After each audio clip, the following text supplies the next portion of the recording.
अस्सलाम वालेकुम स्टूडेंट्स, उम्मीद करती हूँ आप सब खैरियत से होंगे। मुताला इस्लाम जमात चहारम।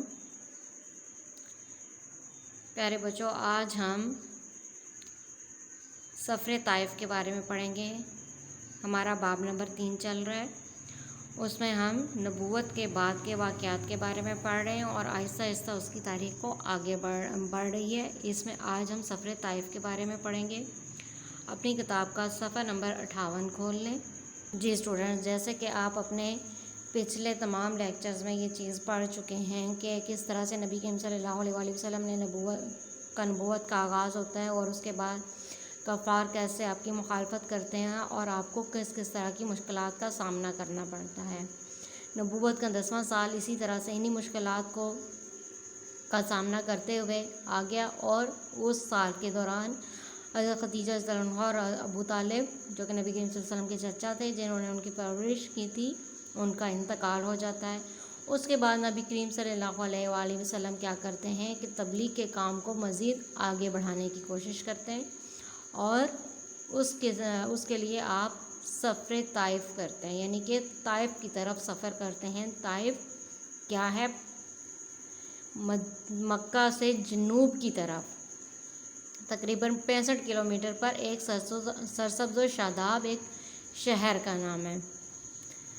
यानी कि नबूवत के 10 सालों में भी अक्सरियत ने इस्लाम कबूल नहीं किया था। बहुत कम लोग थे, गिने चुने लोग थे जिन्होंने इस्लाम कबूल किया था।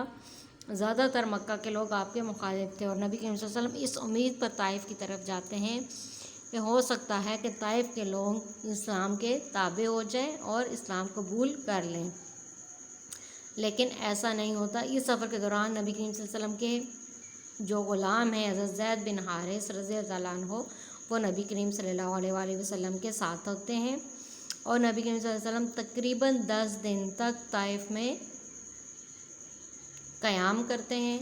ताइफ में क़याम के दौरान उन्होंने बारहा जो है वो सरदारों को दीन की दावत दी, लेकिन क्या था कि ताइफ के सरदार भी उसको मानने के लिए तैयार नहीं थे और उन पर यानी कि ना सिर्फ उनकी बात का इनकार किया, बल्कि उन्होंने क्या किया, नबी करीम सल्लल्लाहु अलैहि वसल्लम के पीछे अपने इलाके के ओबाश और शरारती लड़कों को लगा दिया। उन लड़कों ने क्या किया कि नबी करीम सल्लल्लाहु अलैहि वसल्लम को पत्थर मारने शुरू किए।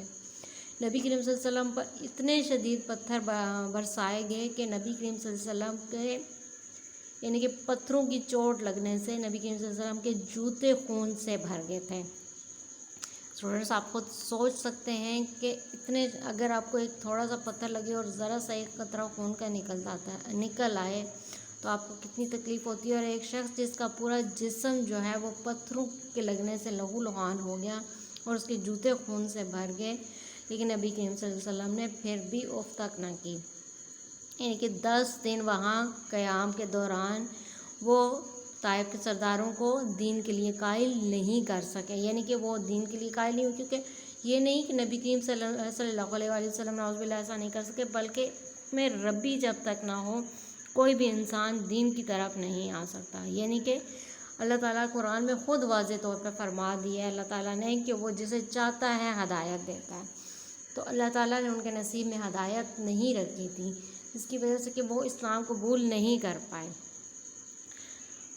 नबी करीम सल्लल्लाहु अलैहि वसल्लम के जब जूते खून से भर गए और वो थकावट से चूर हो गए तो वो एक अंगूरों के बाग में उन्होंने आराम करने के लिए थोड़ी देर के लिए रुके।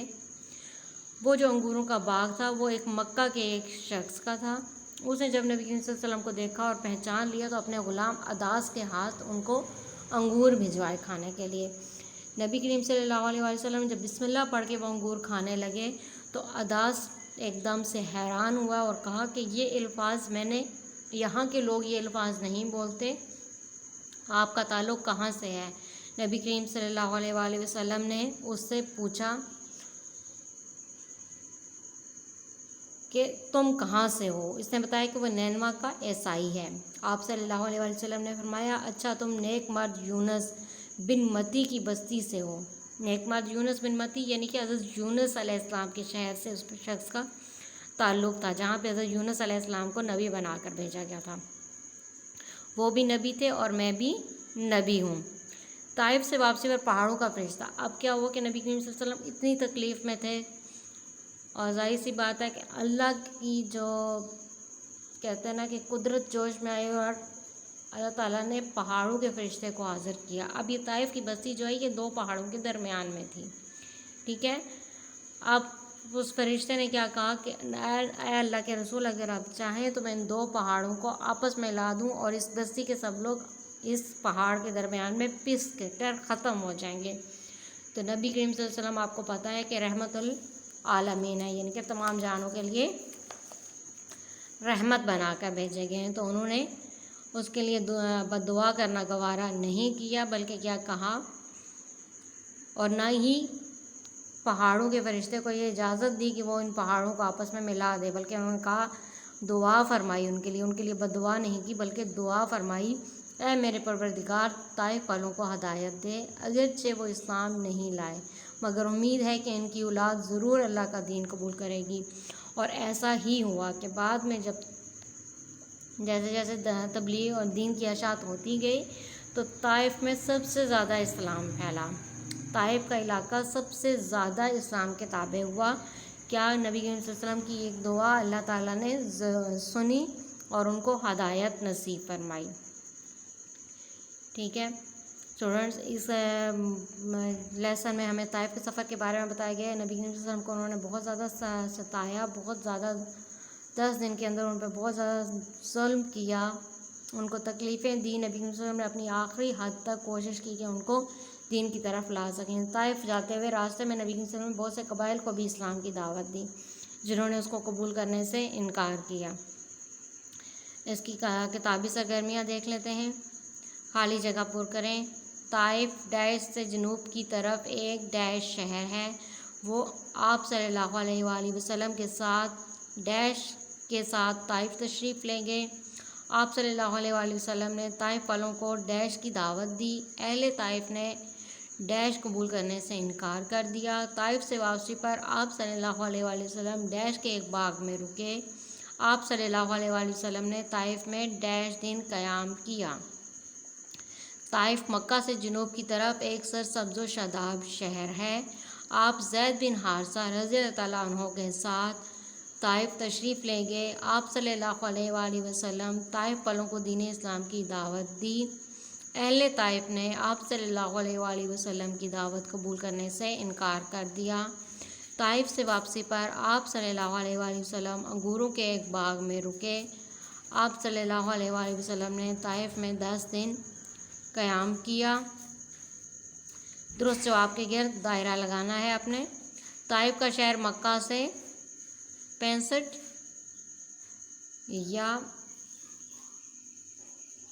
56 کلومیٹر دور ہے، 65 کلومیٹر دور ہے۔ اداس ایک غلام تھا۔ اداس نے بتایا کہ وہ نینوا کا عیسائی ہے۔ طائف سے واپسی پر پہاڑوں کا فرشتہ حاضر ہوا۔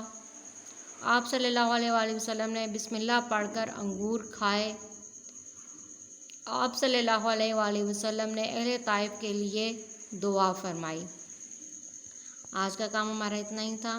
آپ نے اس سبق کو بہت اچھی طرح سے ایک دفعہ پھر اس کی پڑھائی کرنی ہے، اور کتابی سرگرمیاں اپنی کتاب پہ کرنی ہے۔ اپنا بہت سارا خیال رکھیے گا۔ نیک امیدوں کے ساتھ اللہ حافظ۔